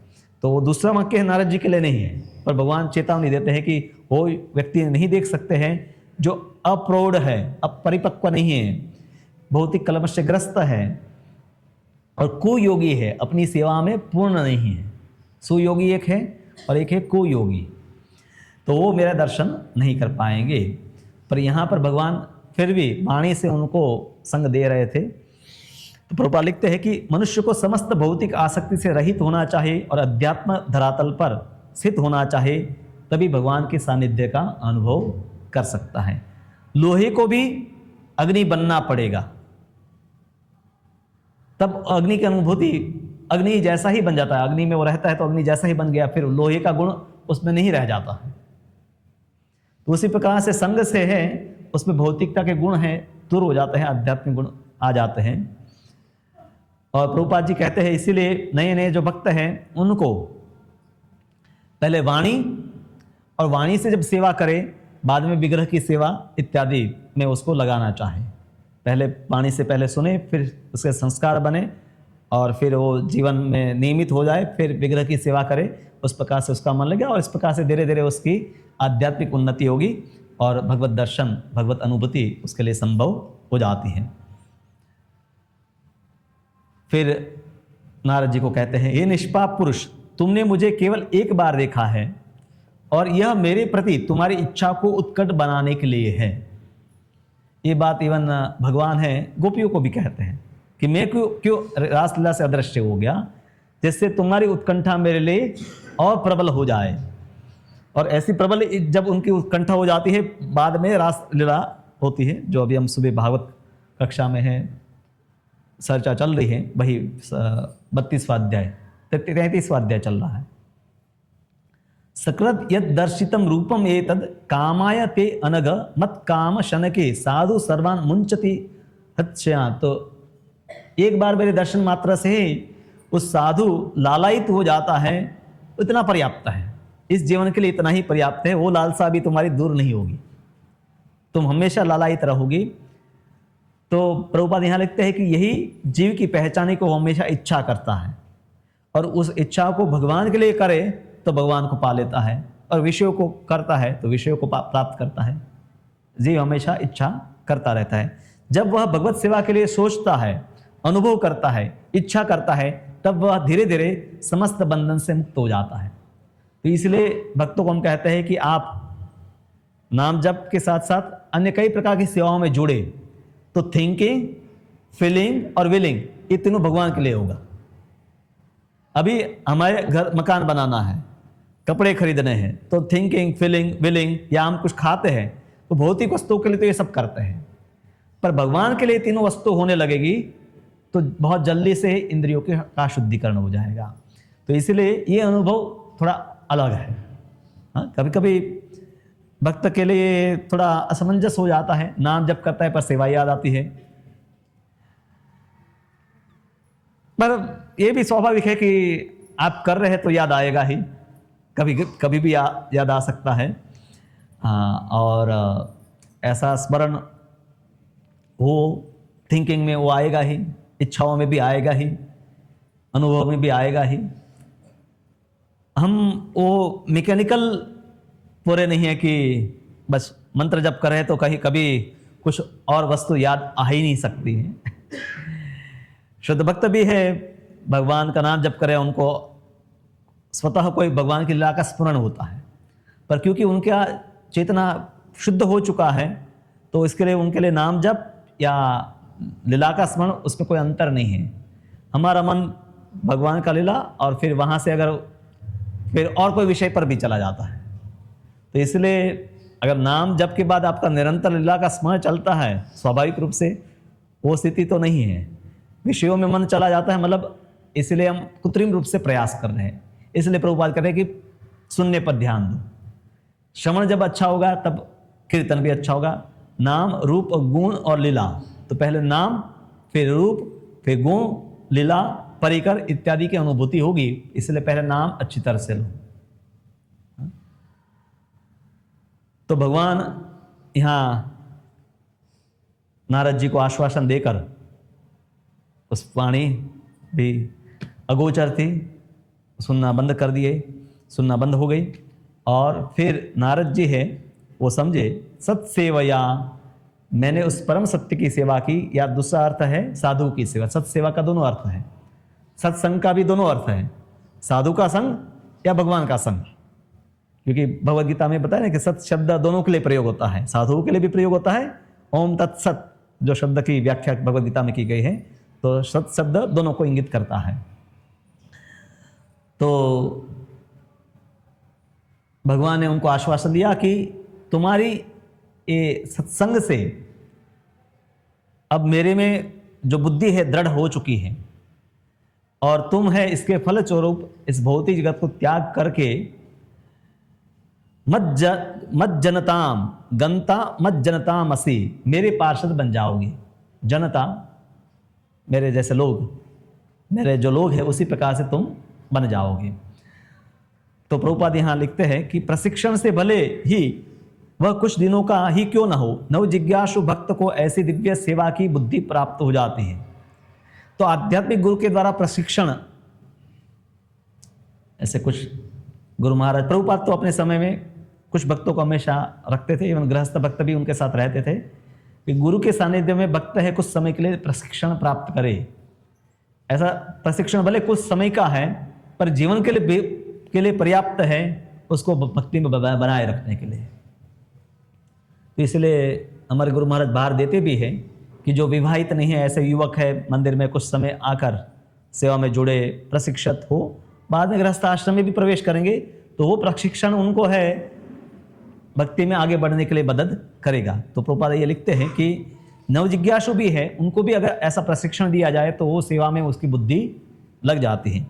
और मंदिर हम इसलिए बनाए, कार्यक्रम इसलिए होते हैं, कार्यक्रम है तो प्रशिक्षण है कि आपको अपने लिए नहीं, 5 लोगों के लिए नहीं, अपने परिवार के 100 लोग 200 लोग हैं उनके लिए रसोई बनानी। तो आपका प्रशिक्षण हो रहा है उससे कि भाई अपने लिए नहीं, मैं उसको ग्रहण भी नहीं करने वाला हूं, फिर भी मुझे उसको करना है। 56 भोग हम क्यों बनाते हैं? ऐसा कि भाई बाद में महाप्रसाद में हम बहुत सारे महाप्रसाद को खा सके। हाँ, 56 भोग भगवान तो खा सकते हैं पर हम क्यों बनाते हैं? व्यक्ति इतनी वस्तु बनानी है तो उसका मन उसमें लगा रहेगा कि कौन सी वस्तु, उसमें बहुत परिश्रम होगा, उतने समय के लिए हमारा मन उसमें लगा रहेगा। पुस्तक वितरण या मंदिर की साफ सफाई, बर्तनों की साफ सफाई, सेवाएं इसीलिए है कि मन और इंद्रिया है उस कार्य में लगे, हमारी चेतना शुद्ध हो, उस सेवा में आने वाले अनेक प्रकार के अवरोध है उसको भी हम सहन करना सीखे। भाव ऐसे नहीं आ जाएगा अचानक हम तितिक्षा आ जाएगी। जो हमने कहा ना कि भाव में सबसे पहला लक्षण है कि व्यक्ति टॉलरेंट होता है। आप संघर्षों को अनुभव करेंगे तो सहनशीलता की परीक्षा होगी ना। अनुकूल ही स्थितियां है तो वहां तो कोई भी व्यक्ति टॉलरेंट रह सकता है। जहां मान ही मिलता है वहां कोई भी अमानी ना हो सकता है, पर जहां मान नहीं मिलता वहीं तो आपकी परीक्षा होती है। तो इसलिए कई सेवाएं प्रभुपाद जी ने जो बताई इस्कॉन में, जो उन्होंने व्यवस्था में लगाई, पूरा प्रोग्राम इस प्रकार से बनाया है कि व्यक्ति का श्रवण कीर्तन, शास्त्र का अध्ययन, सेवा, वैष्णव का संग, वरिष्ठ वैष्णव का संग, समान वैष्णव का संग, कनिष्ठ वैष्णव के पर कृपा, पूरा जो पैकेज है भक्ति रसामृत सिंधु में शुद्ध भक्त बनने के लिए, वो सब इस्कॉन के प्रोग्राम कार्यक्रम प्रभुपाद ने जो दिया है उसको अच्छी तरह से करने से ही हो जाता है। बस उसका 6 या 8 घंटे कम से कम अभ्यास जो प्रभुपाद ने बताया है दिन में, उसका हम करने लगे। और घर में भी आप कहें कि संडे को ही हम आते हैं तो घर में भी सुबह 2 घंटा माला करना है। उसके अलावा आप मंगल आरती, आप गीता पढ़ सकते हैं, भागवत पढ़ सकते हैं, सुन सकते हैं, भगवान के लिए रसोई बना सकते हैं, भगवान के लिए कमरे की साफ सफाई। तो गृहिणियों के लिए तो ये ज़्यादा संभव है कि 8 घंटे की जगह पर 12 घंटे भी सेवाएं हो सकती है। और भगवान ने है इस प्रकार से नारद जी के ऊपर अनुकंपा की, और नारद जी है अंत में उनका बोलना भी बंद हो गया। जब भगवान की आवाज़ बंद हो गई तो वो भी गदगदित हो गए, और उस दिशा, ऐसे कोई एक दिशा से तो आवाज़ नहीं आ रही थी, पर उन्होंने अपना शीश झुकाया, अनुग्रह प्राप्त करके जो भगवान का आदेश था उसके ऊपर चिंतन करने लगे। फिर नारद जी क्या करते हैं? नामानि अनंतस्य हतत्रपा पठन गृह्णानि भद्राणि कृतानि सस्मरन्। पठन स्मरन गाम पर्यटन तुष्ट मनागत स्पृह कालम प्रतीक्षण विमुदो विमत्सरः। तो नारद जी है निरंतर नाम जप करने लगे, भ्रमण करने लगे, और पूरी पृथ्वी पर ईर्ष्या रहित होकर सबके साथ समान व्यवहार रखकर विचरण करने लगे, ताकि उनको जो लाभ मिला है उस नाम का दूसरों को भी लाभ मिले। और प्रभुपाद लिखते हैं कि प्रामाणिक प्रतिनिधि से दीक्षा ग्रहण करने पर भगवान की महिमा का गंभीरतापूर्वक कीर्तन करता है और इस सारे संसार में विचरण करता है। तो दीक्षा प्राप्त भक्तों का ये विशेष कर्तव्य, कई बार भक्त पूछते हैं कि दीक्षा के बाद क्या बदल जाता है? दीक्षा के बाद आपके ऊपर जवाबदारी आ जाती है। दीक्षा से पहले आप उत्तरदायित्व नहीं है आपके ऊपर। पर जैसे पिता व्यवसाय में पुत्र को लगा देता है, अब उसके ऊपर उत्तरदायित्व आ गया कि इस बिजनेस को आगे बढ़ाना है, उसको चलाना है।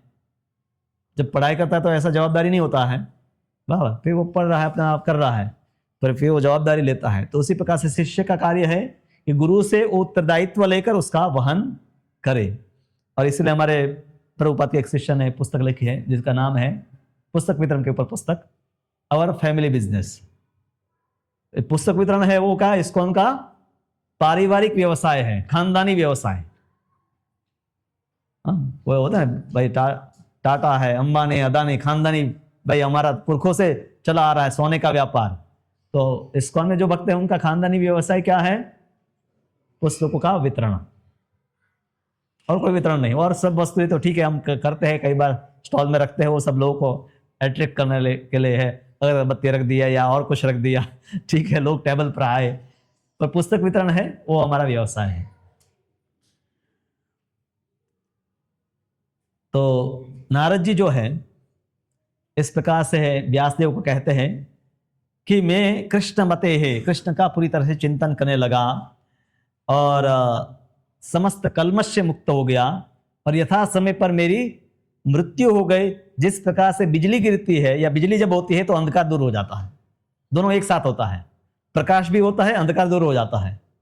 तो उसी प्रकार से यहां अंधकार के रूप में मेरे जैसे मेरा मृत्यु हो गया और तुरंत मुझे आध्यात्मिक शरीर प्राप्त हो गया।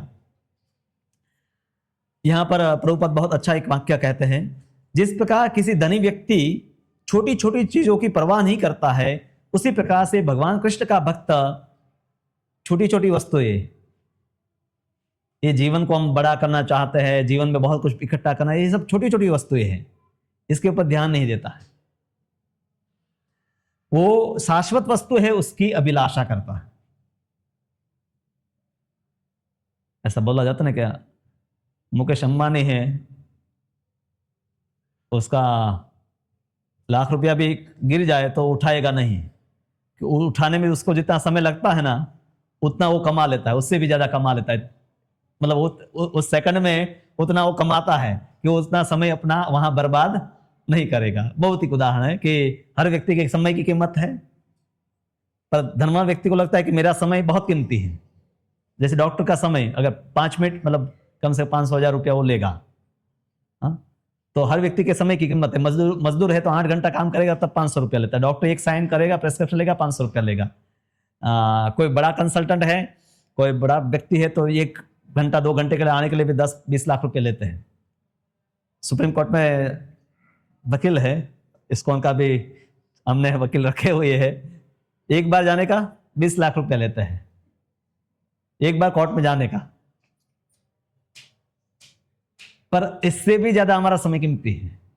ये तो अलग लोगों की समय की कीमती है, पर भक्त का जीव समय उससे भी ज्यादा मूल्यवान है, क्योंकि उससे हम भगवान को प्राप्त कर सकते हैं। तो इसीलिए व्यक्ति को है उस समय का सदुपयोग करना चाहे। तो नारद जी हैं, उन्होंने कहा कि मैंने पंचभौतिक शरीर का त्याग किया और मेरे सर्व कर्म जो है समाप्त हो चुके थे, और इसीलिए मुझे दिव्य शरीर प्राप्त हो गया। क्योंकि ये शरीर जो है वो भौतिक है, ऐसा नहीं कि मैं इसी शरीर के साथ भगवान के धाम में जाऊं।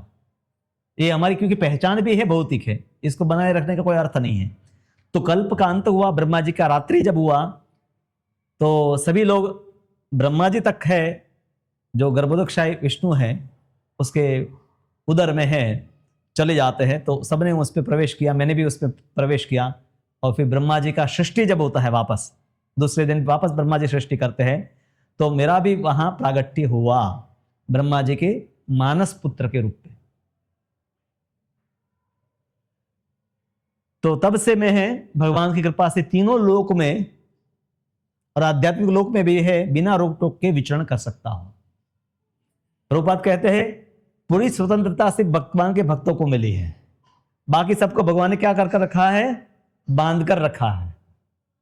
सिर्फ भगवान के भक्त स्वतंत्र है, बाकी सब प्रकृति के तीनों गुणों से बंधे हुए हैं, और सबको बांध कर कहां रखा है, इसी भौतिक जगत में बांध कर रखा है।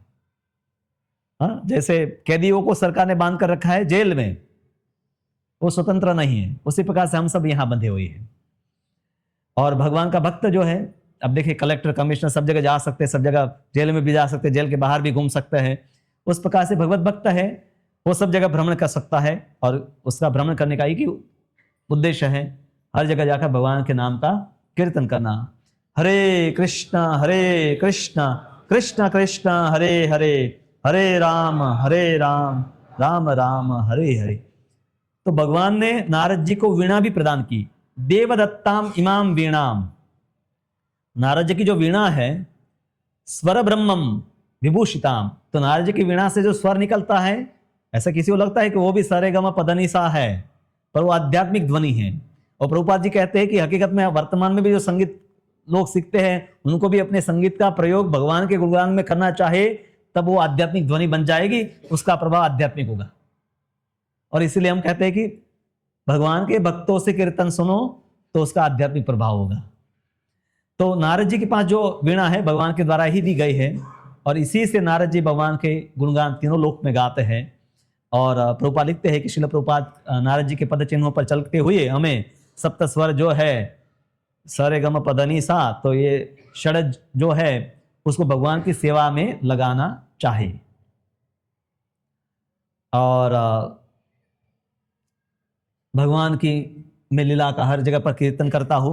तीर्थपाद, भगवान जिनके चरण कमल समस्त पुण्य और पवित्रताओं के स्त्रोत्र है, तो उन्हीं को मैं जब भी कीर्तन करता हूँ तो अपने हृदय में ही उनको प्रकट हुआ अनुभव करता हूँ, मानो मैं उसको आमंत्रित कर रहा हूँ। तो अब नारद जी के लिए वो नहीं था कि क्षण भर में उनका दर्शन होते, अब नहीं दर्शन, अब निरंतर उनको भगवान का दर्शन होता रहता है।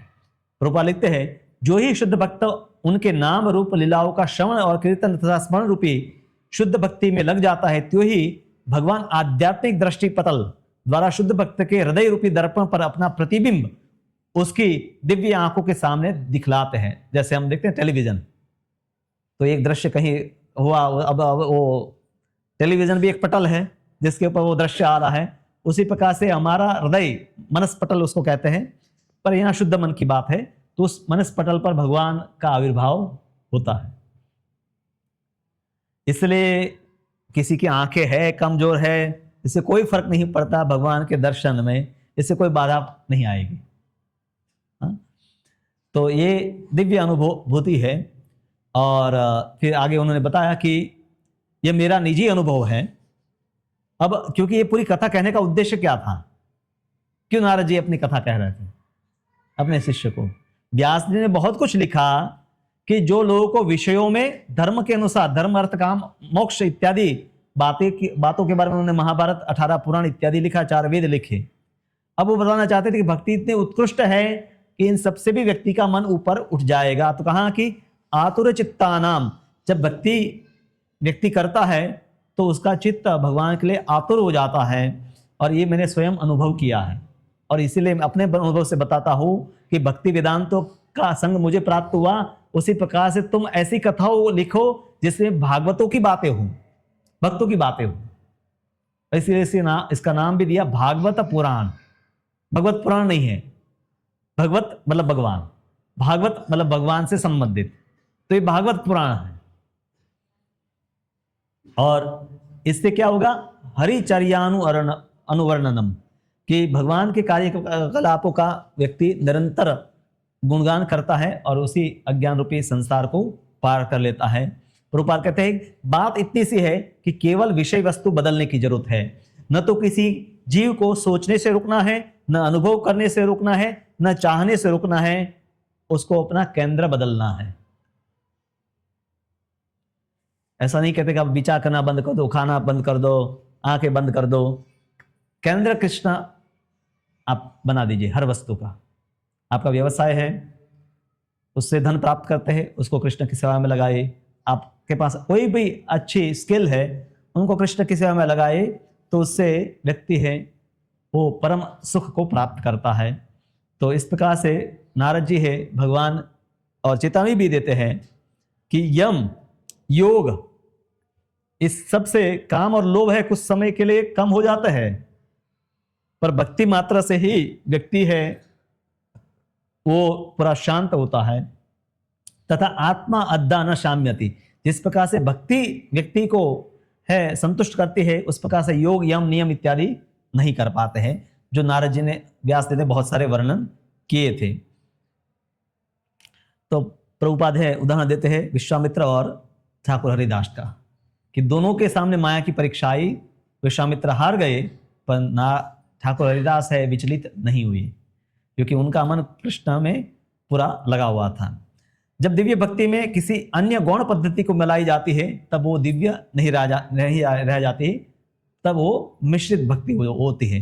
तो प्रभुपाद जी ने तो हमें शुद्ध भक्ति दी है, पर हम क्या करते हैं, उसमें थोड़ा अपना भी मसाला ऐड कर देते हैं, कर्म का, ज्ञान का, ध्यान का, योग का, तो फिर हम उसको मिश्रित कर देते हैं। क्योंकि हमारा शुद्ध मन होता तो हम शुद्ध रखते हैं, पर हमारा मन मिश्रित है तो हम शुद्ध भक्ति को भी मिश्रित करके ग्रहण करते हैं।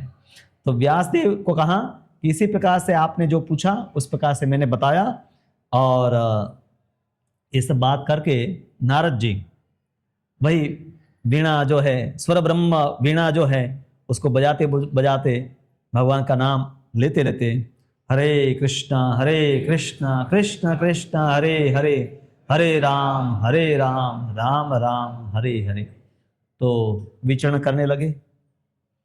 अनायासी नारद जी आए थे, क्योंकि व्यासदेव चिंतित थे, और नारद जी जैसे भक्त है, त्रिकालदर्शी होते हैं, तुरंत समस्या जान लेते हैं और व्यासदेव के सामने प्रकट हुए।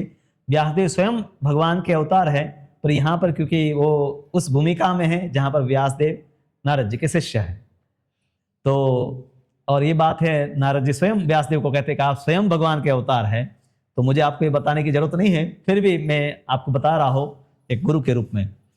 तो नारद जी को ये स्वतंत्रता प्राप्त थी। आप भी सब जगह भ्रमण करना चाहते, प्रचार करना चाहते, तो नारद जी का चिंतन करना चाहे। और प्रभुपाद लिखते हैं, भक्ति के समस्त पक्षों में स्वतंत्रता ही मुख्य दूरी है, स्वतंत्रता के बिना भक्ति हो नहीं सकती। ये आपकी चॉइस है, आप भक्ति कर रहे हैं, यही अनुभूत होती है। आपकी चॉइस का अगर पूर्ण अनुभूति है, भक्ति में ही वहां होता है। गुरु के पारदर्शी माध्यम से भगवान की शरण में जाना जीव की पूर्ण स्वतंत्रता प्राप्त करना है। तो गुरु का आश्रय व्यक्ति लेता है तो ये बंधन नहीं है। कई बार लोग तो है कि दीक्षा लेंगे तो बंध जाएंगे गुरु के पास, इस्कॉन में हम बंध जाएंगे, पर ये पूर्ण स्वतंत्रता की ओर हम जा रहे हैं, गुणों से मुक्त हो रहे हैं, नहीं कि बंधन प्राप्त होता है। और कई बार वो बंधन जो है आवश्यक होता है, जैसे पतंग को हम बांध कर रखते हैं तब तक वो उड़ती है, उसको काट दे तो मुक्त हो गई, फिर वो उड़ती नहीं है, गिर जाती है। तो इस धर्म से हम बंधे हुए हैं तो वो जरूरी है। तो नारद जी हैं वो धन्य है। यहाँ पर सुध गोस्वामी कहते हैं कि देवर्षि नारद धन्य है, क्योंकि ब्रह्मांड के समस्त जीवों का उद्धार, उन्होंने कई जीवों का उद्धार किया। उनके कई शिष्य है, बड़े बड़े महाभागवत हुए, ध्रुव हो, प्रहलाद हो, युधिष्ठिर महाराज हो, तो कितने कितने भक्त हैं। एक शुद्ध भक्त है अपने ही जैसे शुद्ध भक्तों को बना सकता है। अब प्रभुपाद जी के आंदोलन में भी अनेकों भक्त हैं जो हमारे से भक्ति में बहुत उन्नत है। उनका संग करे, उनसे प्रेरणा ले, और उन्होंने हमें जो सेवाएं दी है उस सेवाओं में लगे रहे। ऐसा नहीं कि हम हमेशा गृहस्थ है तो उनके साथ ही भ्रमण कर सकते हैं, पर उनके द्वारा दिए गए जो वाणी सेवा है उसको हमें करना चाहिए। तो भागवत का ये जो संवाद है, नारद एक ऐसी स्थिति को प्राप्त करते हैं जो हर जीव की, हर भक्त की अभिलाषा होती है कि मैं निम्नतम स्थिति में हूँ, कब मुझे भगवत प्राप्ति हो। तो नारद जी ने अपना पूरा एक मैप बता दिया कि ऐसे ऐसे ऐसे मैंने किया था और इस प्रकार से मुझे भगवान प्राप्त हुए। तो पूरा रास्ता बता दिया है, अब उस रास्ते पर चलना हमारा काम है। हरे कृष्ण।